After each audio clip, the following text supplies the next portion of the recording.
Welcome to day 4 of ആ consistency challenge.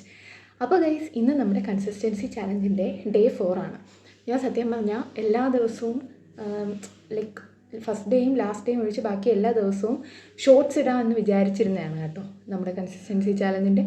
പക്ഷേ ഇന്നലെ എൻ്റെ വീഡിയോയുടെ താഴെ ഒരു കൊച്ചു കമൻറ്റ് ചെയ്തു, ചേച്ചി ലോങ് വീഡിയോ ചെയ്യാമോയെന്ന്. അത് കണ്ടപ്പോൾ എനിക്ക് ഭയങ്കര സന്തോഷമായി. എൻ്റെ ലോങ് വീഡിയോ കാണാനൊക്കെ ആൾക്കാർ കാത്തിരിക്കുന്നുണ്ട് എന്നെനിക്ക് മനസ്സിലായി. ആ ഒരാളല്ല, വേറെ ഒരുപാട് പേരുണ്ടാവും എന്ന് എനിക്കറിയാം. എല്ലാവരും കമൻറ്റ് ചെയ്യണമെന്നില്ലല്ലോ. അത് കണ്ടപ്പോൾ എനിക്ക് ഭയങ്കര സന്തോഷമായി. ആ കുട്ടിയുടെ ആ ID വന്നത് അക്ബർ സംതിങ് അങ്ങനെ എന്തുകൊണ്ട് വന്നത് കേട്ടോ. താങ്ക് യു കേട്ടോ. ഞാൻ വീഡിയോ ചെയ്യാം, പറ്റുന്ന ദിവസമല്ല ലോങ് വീഡിയോ ചെയ്യാം. ലോങ് വീഡിയോ ചെയ്യാത്തതിൻ്റെ റീസൺ, ലോങ് വീഡിയോ ചെയ്ത് കഴിയുമ്പം എഡിറ്റ് ചെയ്യാനൊക്കെ ഒരുപാടുണ്ടാവും. അപ്പോൾ എനിക്ക് എഡിറ്റ് ചെയ്യാനും വോയിസ് കൊടുക്കാനുള്ള ടൈം കിട്ടത്തില്ല. കാരണം നമ്മൾ പഠിക്കുന്നില്ലേ, പഠിക്കുന്നതിൻ്റെ ഇടയിൽ കൂടെ. കാരണം പഠിക്കാൻ പോകുന്നിടത്ത് തന്നെ എക്സാമും കാര്യങ്ങളൊക്കെ വരുമ്പോഴത്തേക്കും ഭയങ്കരമായിട്ട് ബുദ്ധിമുട്ടാകും എനിക്ക്. അപ്പം എഡിറ്റ് ചെയ്യാനുള്ള ടൈം കിട്ടാത്തതുകൊണ്ടാണ് ലോങ് വീഡിയോ മാറ്റിയിട്ട് ഞാൻ ഷോർട്ട് വീഡിയോയിലോട്ട് നിൽക്കുന്നത്. ലോങ് വീഡിയോ ചെയ്യാൻ താല്പര്യമില്ലാത്തതുകൊണ്ടല്ല, സമയം കിട്ടുന്നില്ല, അതാണ് പ്രോബ്ലം കേട്ടോ. അപ്പോൾ എന്തായാലും ഇന്ന് നമ്മുടെ ഡേ 4 ആണ്. ഇപ്പോൾ സമയം സത്യം പറഞ്ഞാൽ വൈകിട്ട് ഒരു 6 മണി ആയിട്ടുണ്ട്.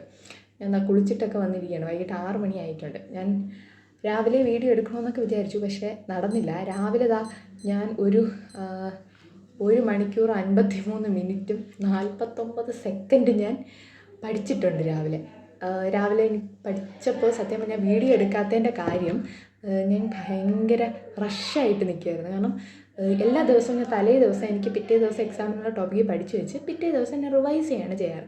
പക്ഷേ ഇന്ന് എനിക്കത് പറ്റിയില്ല, തലേ ദിവസം കംപ്ലീറ്റ് ചെയ്യാൻ പറ്റിയില്ല. അപ്പോൾ രാവിലെ എണീറ്റപ്പോഴത്തേക്ക് എനിക്ക് എല്ലാം കൂടി ഭയങ്കര ടെൻഷനായിപ്പോയി. എക്സാം എങ്ങനെയാണ്, എനിക്ക് മാർക്ക് കിട്ടില്ല എന്നതുകൊണ്ട് ഭയങ്കര ടെൻഷനായിട്ട് വീഡിയോ എടുക്കാനുള്ള ഒരു ഇതൊന്നും വന്നില്ല എനിക്ക്.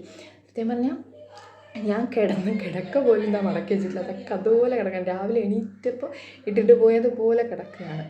അപ്പോൾ അതുകൊണ്ട് തന്നെ രാവിലെ വീഡിയോ എടുക്കാനൊന്നും പറ്റിയില്ല.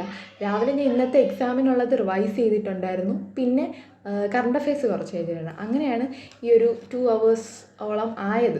അപ്പോൾ ഓഫ് ചെയ്ത് വെച്ചിട്ട് പോയ കൗണ്ട് അപ്പ് ഇത് അതുപോലെ ഇരിപ്പുണ്ട്. അപ്പോൾ രാവിലെ ഇതൊക്കെയാണ് പഠിച്ചത്. അപ്പോൾ ഇനി പഠിക്കണം. ഞാൻ രാവിലെ ടു ഡു ഒന്നും എഴുതിയിട്ടില്ല. കാരണം ഞാൻ പറഞ്ഞല്ലോ, ഭയങ്കര ഇതായിരുന്നു, ഭയങ്കര ടെൻഷനായിപ്പോയി എനിക്ക്, പഠിച്ച് തീരാത്തതിൻ്റെ ഒരു ടെൻഷൻ. അങ്ങനെ എന്തായാലും പോയി എക്സാം എഴുതി 40-ൽ 31 സംതിങ് മാർക്കിന് കിട്ടി. എന്നാലും I am not okay with that. Okay. പിന്നെ എന്തായാലും മൺഡേ ഒക്കെ എക്സാം ഉണ്ട്, പിന്നെ ഒരുപാട് കാര്യങ്ങൾ പഠിക്കാനുണ്ട്. അപ്പോൾ ഒരു ടു ഡു എഴുതണം. അത് കഴിഞ്ഞ് നമുക്ക് പഠിത്തത്തിലേക്ക് കിടക്കാം.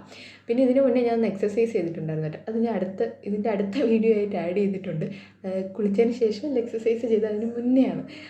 അത് പിന്നെ ആദ്യം ആഡ് ചെയ്യണ്ടല്ലോ എന്ന് വിചാരിച്ചിട്ടാണ് ആദ്യം ആഡ് ചെയ്യാതെ ഇത് കഴിഞ്ഞിട്ട് അത് ആഡ് ചെയ്യാമെന്ന് വിചാരിച്ചത്. അപ്പോൾ ഇനിയൊരു ടു ഡു എഴുതട്ടെ. അപ്പോഴത്തേക്കും നിങ്ങൾ എൻ്റെ എക്സസൈസ് വീഡിയോ കണ്ടിട്ട് വരും.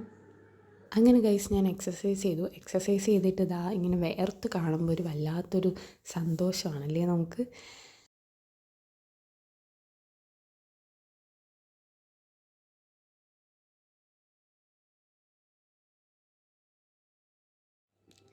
അപ്പോൾ ഗൈസ്, ഞാൻ ഇന്ന് പഠിക്കാനുള്ളതൊക്കെ എഴുതി വെച്ചിട്ടുണ്ട്. ടു ഡു എഴുതി കഴിഞ്ഞു. അപ്പോൾ ഇനി നമുക്ക് പഠിക്കാം. അപ്പോൾ ആദ്യം ഞാൻ കരുതുകയാണ് ന്യൂസ് പേപ്പർ വായിക്കണം. കാരണം അത് മാറ്റി വെച്ച് കഴിഞ്ഞാൽ പിന്നെ നടക്കില്ല. അതുകൊണ്ട് ആദ്യം ന്യൂസ് പേപ്പർ വായിക്കാം. ഇന്ന് ന്യൂസ് പേപ്പറിന് കുറച്ച് പേജൊക്കെ ഉള്ളൂ, അതുകൊണ്ട് പെട്ടെന്ന് വായിച്ച് തീരുമെന്നാണ് എൻ്റെ പ്രതീക്ഷ. അപ്പോൾ നമുക്ക് ന്യൂസ് പേപ്പർ വായിക്കാം. അങ്ങനെ ഗൈസ്, പത്രം വായിക്കാൻ വേണ്ടിയിട്ട് എടുത്തു. പത്രത്തിൽ വളരെ കുറച്ചേ ഉണ്ടായിരുന്നുള്ളൂ. എനിക്ക് എഡിറ്റോറിയൽസ് മാത്രമേ അധികം വായിക്കാനായിട്ടുണ്ടായിരുന്നുള്ളൂ. ബാക്കിയൊക്കെ ഭയങ്കര കുറച്ച് ന്യൂസായിരുന്നു. പിന്നെ അതിൻ്റെ കൂടെ തന്നെ ഞാൻ ടാലൻറ്റിൻ്റെ ക്ലാസ് കണ്ടിട്ടുണ്ടായിരുന്നേ. അത് വീഡിയോ എടുക്കാൻ പറ്റില്ല, കാരണം ഞാൻ ഈ ഫോണിലാണ് കണ്ടത്, അതായത് വീഡിയോ എടുക്കുന്ന ഫോണിലാണ് കണ്ടത്. അപ്പോൾ പിന്നെ എടുക്കാൻ പറ്റിയില്ല. അപ്പോൾ അങ്ങനെ കറണ്ട് അഫയേഴ്സ് ഇന്നത്തെ എല്ലാം സെറ്റാക്കി. പിന്നെ അത് കഴിഞ്ഞിട്ട് പ്രകാശമല്ല, ഒന്നാം സ്വാതന്ത്ര്യ സമരത്തിൻ്റെ കുറച്ച് ടോപ്പിക്ക് പഠിച്ചു. ഇത് മൺഡേ ഉള്ള എക്സാമിനുള്ള ടോപ്പിക്കാണ് കേട്ടോ. അതിൻ്റെ ഒന്നാം സ്വാതന്ത്ര്യ സമരത്തിലെ ഒരു 3 പേജാണ് പഠിക്കാനുണ്ടായിരുന്നത്. ആ 3 പേജ് പഠിച്ചു കേട്ടോ. അത് പഠിക്കാൻ നേരം ആയപ്പോഴത്തേക്കും ഞാൻ പഠിച്ചുകൊണ്ടിരുന്നിടത്ത് നിന്ന് എണീറ്റ് പുറത്ത് പോയിട്ട് അവിടെ ഇരുന്നാണ് പഠിച്ചത് കേട്ടോ. ഒരു ചേഞ്ച് ആവട്ടെ എന്ന് കരുതി. കാരണം റൂമിനകത്ത് ഭയങ്കര ചൂട്. അപ്പോൾ പിന്നെ പുറത്തോട്ട് പോയിരിക്കുമ്പോൾ കുറച്ച് കാറ്റ് കിട്ടുമല്ലോ, ഇപ്പോൾ ഭയങ്കര ചൂടാണല്ലോ. അങ്ങനെ പുറത്ത് പോയിരുന്ന് അതും പഠിച്ചു. അത്രയും പഠിച്ചപ്പോഴത്തേക്കും തന്നെ എൻ്റെ മൂഡങ്ങ് പോയി. പിന്നെ നോക്കിയപ്പോഴത്തേക്കും പിന്നെ ഞാൻ എൻ്റെ ഇന്നത്തെ എല്ലാം കൂടി ഒന്ന് റിവൈസും കൂടെ ചെയ്തു. അപ്പോൾ ആ 3 കാര്യങ്ങളും ചെയ്തു. അങ്ങനെ ഒരു 5 മണിക്കൂർ പഠിച്ചിട്ടുണ്ടായിരുന്നു. അപ്പോൾ ഇന്നത്തെ വീഡിയോ ഇത്രയൊക്കെ ഉള്ളൂ. എല്ലാവർക്കും ഇഷ്ടപ്പെടുമെങ്കിൽ ലൈക്ക് ചെയ്യുക, ഷെയർ ചെയ്യുക, സബ്സ്ക്രൈബ് ചെയ്യുക. അപ്പോൾ എല്ലാവർക്കും ബൈ.